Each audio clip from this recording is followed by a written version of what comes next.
when you first start off Cyanotype, you get some watercolour paper, and so whenever you're coating anything with Cyanotype, it has to be really porous. So watercolour paper is really good, or like fabric like cotton, or like any like natural fabric like cotton, or like wool or anything like that's really good. So yeah, so you get your Cyanotype, and I got this from Limerick Printmakers.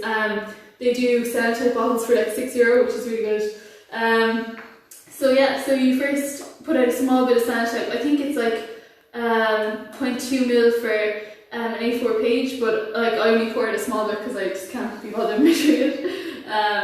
And how you coat it is you go like back and forward with a little spongy brush. Actually, yeah, you normally use brushes that don't have metal in them because metal can react to the Cyanotype and it can cause like reactions before you even expose your Cyanotype. So these little spongy brushes with like a wooden handle is really good. I think you get them in any art shop. So yeah, I'm just coating the Cyanotype now, just back and forward. And to get it like evenly coated, you really should go back and forward a few times.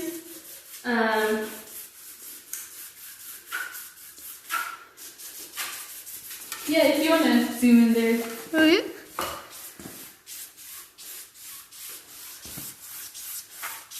Yeah, like really evenly coated. So yeah, then once this is coated, oh yeah, you can coat Cyanotype in tungsten light, like in normal daylight, but for it to dry you should really put it in like a dark space. And in this creating sculpture, there is this little handy cupboard that is just perfect for coating Cyanotype. So yeah, this Cyanotype goes in here. I have so much other Cyanotype. So I'll take one that's been coated and already dried from earlier. Yeah, and the watercolour paper I use is normally Della Rowley. They're really good for watercolour paper. Yeah, so now this is the sheet of Cyanotype. So now we're going to expose it to UV light. So there we go. And to do this, I have just a picture frame. It's like a contact frame. Well, I just use a normal picture frame. And to expose it, you have to use a digital negative. So this digital negative, it's just a Kilcooley house. It's a house that I'm kind of doing a project on called Barbie Dream House at the minute. And to make a digital negative, you just get a normal 35mm like film negative, or you can just use a normal like digital photo, and you get this transfer film from, I think I got this on Amazon, and it's used for silkscreen printing as well, and you can just print the image on, and there's actually a Cyanotype like preset on Photoshop that you can get from Bostic and Sullivan, and that's how I got this to look like a reversal. So now I'm just gonna, you put down the shiny side to the Cyanotype side of the paper. There you go. And just get some masking tape just to stick it down, make sure it doesn't move anywhere.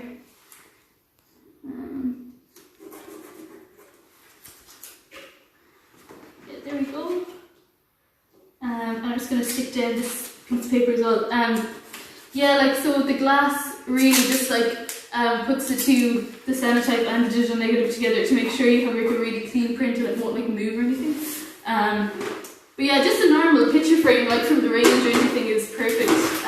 You can get really nice like contact printing glass like boxes and stuff, but like a frame does the job really. Oh yeah, if you have any questions, make sure to ask me. Is there any questions coming in or anything?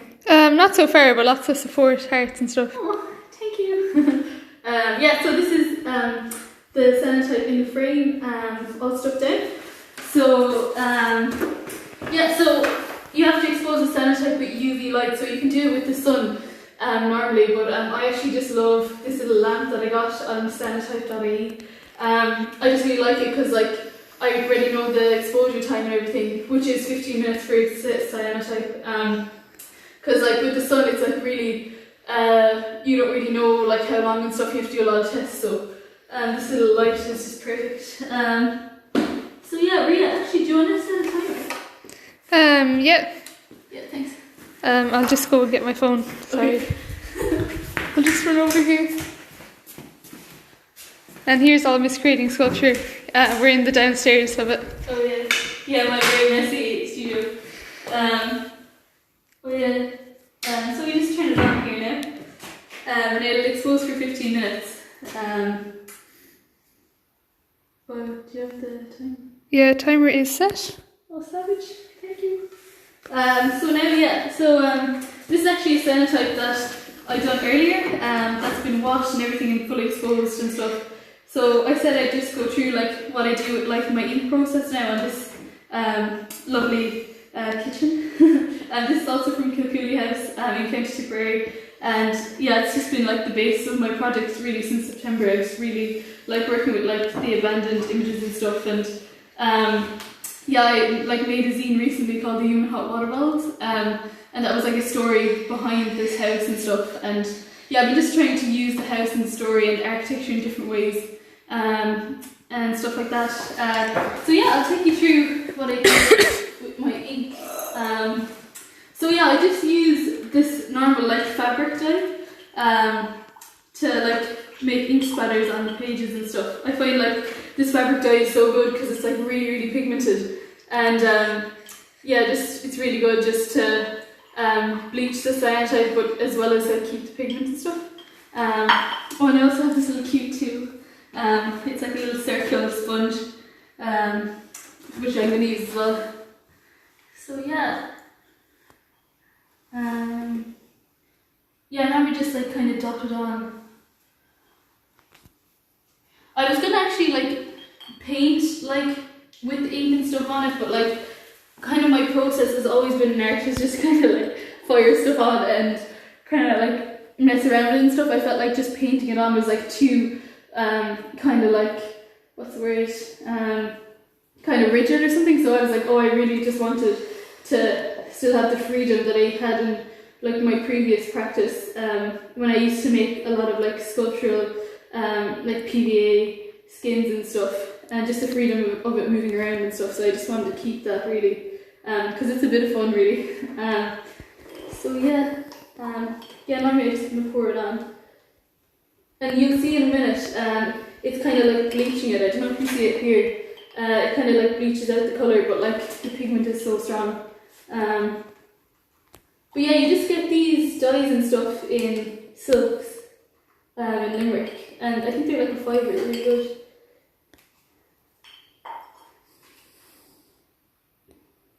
Oh yeah, you can also bleach Cyanotype with actual bleach, and you can use like photographic toner as well to change the colour if you're not really fond of the blue, but I really like the blue.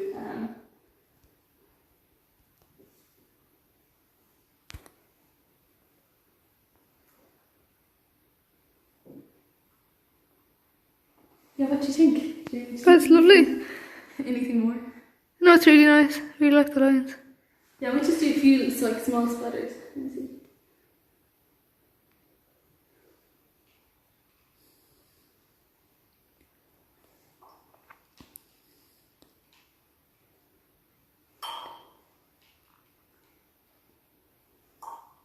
I think I like that. Yeah, it's really nice. I'll do a little zoomed up version. I love how the brush strokes are shown in the Cyanotype. Oh yeah, yeah, because like you can I normally coat Cyanotype like the full page and stuff, but yeah, with this one I only coated it half, and same with that one, I really liked it. Yeah, it's kind of nice to have the white as well of the image, or the paper, sorry, showing through. And I actually really like that there's a little bit of masking tape. You can still see that. I think that's quite, I don't know, I just like that in it as well. But yeah, yeah, I might go into a small bit about like the history of Cyanotype. I looked it up today. Yeah, so like Cyanotype was founded in like 1842 by, I think it's John Mercer or something. Sorry, I can't pronounce his name, but he was like an astronomer, and he just wanted a way to kind of like document his notes and stuff. So he kind of created Cyanotype, but then like the first person to actually use it, like quite artistically, was Anna Atkins when she like created a fern book of all these different ferns in like 1843, I think. And then like it was just used by engineers and architects to like do up architectural plans, and that's how like the blueprint was created. So yeah, it's kind of like it was a forgotten kind of photographic process, but it's kind of making a revival now, like with analog film and analog video and stuff. It's kind of like coming back, and I really love it because it allows me to like transfer like a photo, and it allows me to kind of like paint over the image after, and I also like transfer it onto fabric, and I can paint over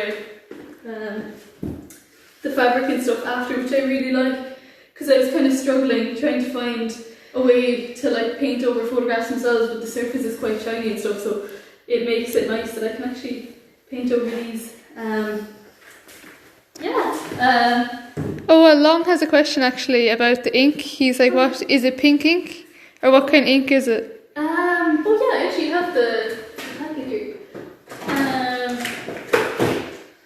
It's Dylon. It's like for, it's actually fabric dye, it's not really ink. I probably should just call it dye. I say it's ink though. It's Dylon. I just got it in like the art shop, but you can like dye jeans and stuff with it. But you just mix it up with water and a bit of salt, and like I just love it because it's so pigmented, but it also kind of like bleaches the image, which is really cool. Yeah, also you get like such like high quantities, like you only need a small bit of the powder, and like it goes like a really long way. But I also like, I've been using a lot of pink at the minute. I don't know really why, I just love pink. I always have like my bedroom at home, it's always been pink. So but there's also, I have like blue here as well, and orange, which I've been experimenting with. Blue's really nice, so is orange and stuff. And actually Shauna from Painting Fourth Year, she actually gave me a massive thing of inks as well, which I have to experiment with. Shout out Shauna, that was really nice. If anyone else has any other questions or anything, make sure to ask me. Oh, Long has another question. Can you dye the fabric with the ink, or do you just paint over it? I only paint over the fabric, because that's actually, this is a perfect example of a mistake that happened. Like I did have images here, and then when I tried to put on the fabric dye, because I say the paper, it kind of holds the fabric dye like more, but this like just spread, and it like just obliterated the images. I don't know if you can see, there's like a slight like ghost line of an image. So yeah, that was just a mistake, and now I use it as like my painting sheet, but I actually really like it. I probably could experiment more with fabric, and I'm going to. I have like a stretched canvas here with fabric on it, so I'm gonna try expose that in the next week or so, and hopefully it turns out good, and I might try it with the ink again. I was sickened this time when like the ink like swallowed the whole Cyanotype. Like it was a sad time, but sure. Or do you want to tell us more about the UV lamp? I feel like that's really interesting, where you got it. And so when Limerick Printmakers closed, I used to use a massive UV bed to like expose my images and stuff. But when Limerick Printmakers closed at like the start of the third lockdown, I was like, oh crap, like what am I going to expose my images with, because it wasn't really sunny in Ireland. I just went online, and I was like thinking about building a UV box and stuff, but to be honest, like I'm not that great at like woodwork or like in like electrical things, so I was like, okay, I might just buy one. So I got this one on like, I think it's cyanotype.ie, it's from, or is it .uk, I think? Yeah, I think it's from the UK, but it's like €50, but like, to be honest, it's been so good. Like with this, you can like use it for Cyanotype, like you can grow plants under it if you want. Like you can use it for like salt printing, like there's loads of different things you can use it for. But I think it's great, like, and if you want to do bigger images, you can like buy more of them and stuff. And I actually, to expose like A3 sheets, I normally like have it like this way, and then I have it like a book or whatever on this side, and then I can expose like an A3 sheet like in 2 times, and I just put the book over this side and exposes each side then, so it can be used like multiple times and stuff. So I'm hoping to do that with that canvas, like hopefully expose it a few times and like cover the areas that have been exposed. So it's kind of versatile, like you can do a lot with it and stuff. Yeah, the only thing I would warn you is UV is like really dangerous, and I had my hand under it before like turning it off, and like my hand it got kind of like a rash and got really sore and stuff. So if you're getting a UV lamp, be careful with the UV rays and stuff. Oh, actually, Mom has a question about your cow. I think because she saw it in the background. Does he have a name? Oh, I don't know. It's actually for Mary, my friend. It's like a recent commission I'm doing. I'm not actually sure. Maybe Daisy does it. I don't know. Yeah. Yeah, it's cute. Yeah. I don't know if there's. Oh, how's the timer going? Is it? We have. I think it's 3 minutes left, maybe. Class. Which is. Yeah, I think it's 3 minutes. Oh, cool. Oh yeah, thanks everyone for joining today as well. Yeah, it's my first ever live video. It's kind of exciting. Never really gone like live before. What else were we? I'll get some questions. Or do you want to tell us more about like miscreating and the printmakers? Oh yeah. Oh yeah, so miscreating sculptures, like sculpture studio set up by like Maria and her classmates last August. Yeah, August. Yeah, and yeah, it's been great. Like I joined in like September, I think. Yeah, I joined in September. Yeah, and it's just a space in Limerick that like there's desk spaces upstairs, and then there's like this kind of communal like making space where you can just like make stuff. But it's been great. It's so nice to have somewhere to make stuff because like I'm really messy, as you can see. So it's kind of hard, you know, if you don't have a space, you can't really like use your bedroom. Well, I can't really use my bedroom anyway. But yeah, no, miscreating's been really good, and yeah, there's a recent open call actually. So if anyone is still interested, you could email. You can become like associate member as well, or you can have full membership or student membership. So yeah, it's been great really. And yeah, the printmakers. Yeah, I joined that like last June, and it's amazing. There's like a dark room and like UV bed and stuff, and like all silkscreen stuff. So and they do courses as well. So I'm hoping to learn like silkscreen soon. So. Yeah, I really miss it. It's been closed for ages, but hopefully it'll be back open in like May, I think. But yeah, that's where I get my Cyanotype, and it's so cheap. It's like €5 a bottle for a Cyanotype there. It's really good, and like it's pre-mixed and everything. Yeah, it's so good, and like they can, if you bring back your bottle, it becomes like cheaper and everything. So yeah, it's really good. Do you want to tell us like what you have planned for? Like your next Cyanotype, it's like the canvas, but do you have any other kind of more ideas for Cyanotype or anything? Oh yeah, I did. Because of my human hot water bottle zine, I did print some hot water bottles. The last stage. Yeah, I have my object. Actually, yeah, with Cyanotype, you don't need to have a digital negative. You can just use like an object to make like a photogram. So, or you can just use your actual strips of negative from like film as well, so you can make really small ones.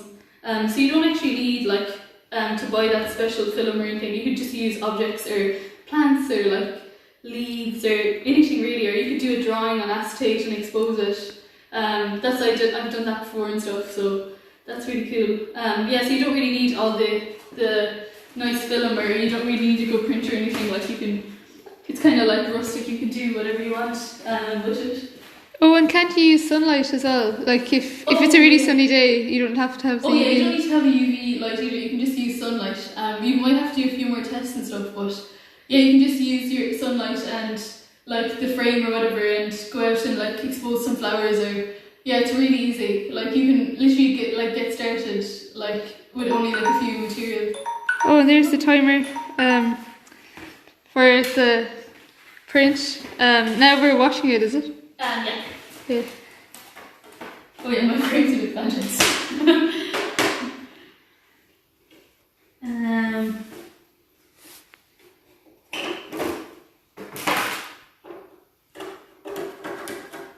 I think it's gonna come out actually nice. Oh shit. Slightly ripped, but okay.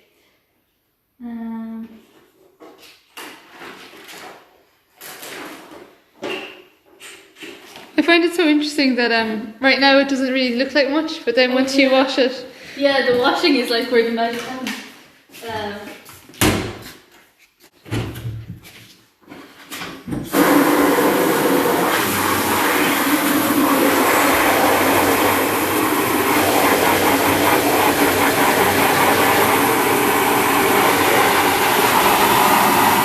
So you normally wash it for like probably like 10 minutes. Or well, 5. It kind of depends. Like when you see all the yellow is gone. So I don't know if you can hear me.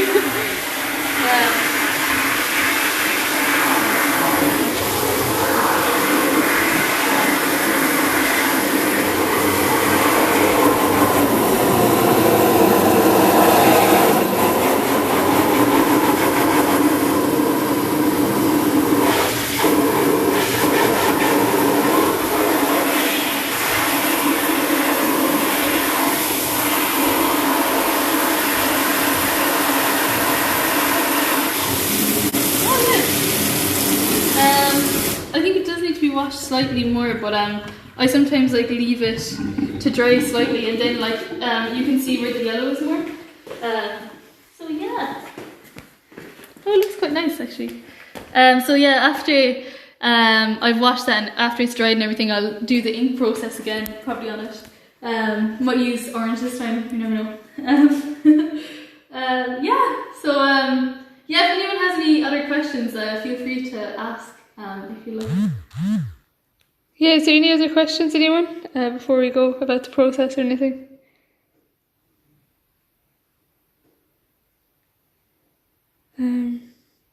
Oh, a lot of compliments about how it's cool and it's nice. Oh, thanks. Yeah. Thank you guys. I'm hoping to do like after this event like a giveaway, maybe of actually yeah, this piece turned out quite nice, so maybe of this piece. So yeah, I'll have that up on my Instagram and stuff. So yeah, one lucky winner could win it. Yeah, thanks so much everyone for joining in and stuff. It's been really fun, and hopefully I'll get better at these Instagram lives. It's kind of weird talking to a phone, but yeah, thank you everyone for tuning in and stuff, and I'll probably post the finished product like tomorrow or the next day. Yeah, hope you have a great evening everyone. Oh yeah, oh the Hunt Museum said thanks so much. So. Oh, thank you, thanks. Yeah, a lot of thanks. Will I turn off? Yeah, sure, put the camera to yourself. This is... Oh god, oh no. This is my great helper, Maria. Yeah. Aww. Thanks everyone. Thanks.